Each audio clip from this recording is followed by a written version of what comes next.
I had to go for a brain scan last week, and by the way, it all came out fine. I'm surprised they found a brain. But I had to go in, and I had to have a bunch of x-rays and everything else because of my vocal cords, and they're just very, very sensitive on everything. So I had to go and get all these extra tests done. And so I go to one of the best doctors in the world. He's one of the top 5 doctors in the world. And he sent me to, I think, the best, I don't even know what you call it, but vocal cord expert in the country. And so those two are having a confab, and they're speaking Latin or French or whatever. And I can't understand a word they're saying. And he says, so I'm going to send him over and get a CAT scan. I said, great.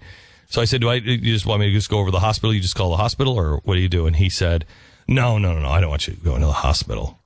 And my first thought was, thank God, because if you've ever been to a hospital in New York, they're awful. And he said, I'll send you to the MRI or the CAT scan place over on Park Avenue. And I'm like, oh, what is that going to be like? Are we going to have finger sandwiches? So I get the best health care. I went in to have this done. There is very little difference between Park Avenue and a nice hospital. Very, very little. The inner city hospitals, huge difference. But I'm sitting there, and it's really not that different. And I'm talking to a guy, and because I think it was Park Avenue, there were some friendlies in there, maybe one. And we saw each other out. We're like, oh, thank goodness. You think this is insanity too, right? And so we sat down, and he had been there all day. And he said, this is crazy. This is just crazy. And I said, what do you mean? And he said, oh, have they asked you all the questions yet? And I said, no. There was these people at this desk, and I'm not kidding you. They were 1.5 feet away from each other at the same desk. They both had their paperwork, and one person was just kind of writing, and the other person was asking questions and writing them down on her forms. And she's like, have you ever had this? Have you ever had this? Have you ever had this? And it's 100 questions. Ever had this? Ever had this? Ever had this? Okay, great. You need to take your paperwork now over to, admitting or whatever it was, insurance. And he's like, where's that? And he said, right here, Betty. I mean, I'm 1.5 feet away. Okay. And he's like, okay. And he just sidesteps. Hi, Betty. How are you? Good. Just have some questions. She asks the same questions. And he said, she has that form. You just did that. You couldn't. Can you Xerox that form? You just asked that form. I'm sorry. Look down at him. I'm sorry. She's in a different department. He responded, you're at the same desk. She's at a different department. I need to ask these questions myself. Asked and fills out the same damn form. Then told to sit back. He waits an hour and a half. He goes into the doctor. The nurse comes in. I need to ask you some questions. They're the same questions again. He said, I've already answered these 100 questions twice already. I know. That's for the front desk. This is for the doctor, and I can't get those forms right now, and the doctor needs to see them.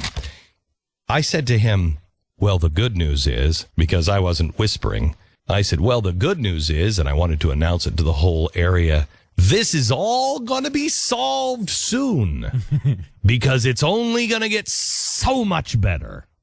And about half of the people in that looked at me with a glare, and the other half kind of hung their head in shame because they, I think, are beginning to believe this is the best that it is right now. It's not going to get better from here.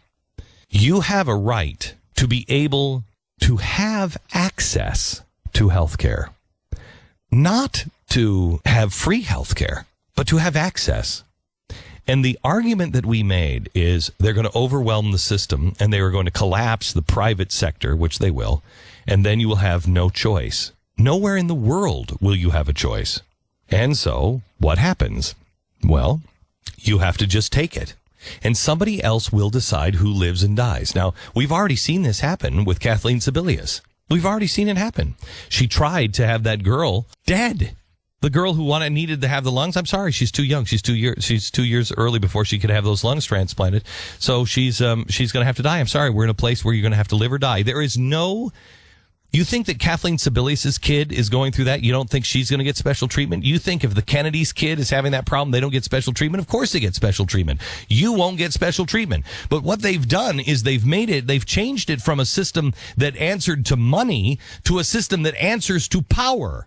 And because everything is an exchange of something, because money you do have a chance of making, but not everybody has a chance at power unless you're willing to play the game. They've just rigged it now, and they're rigging it even more.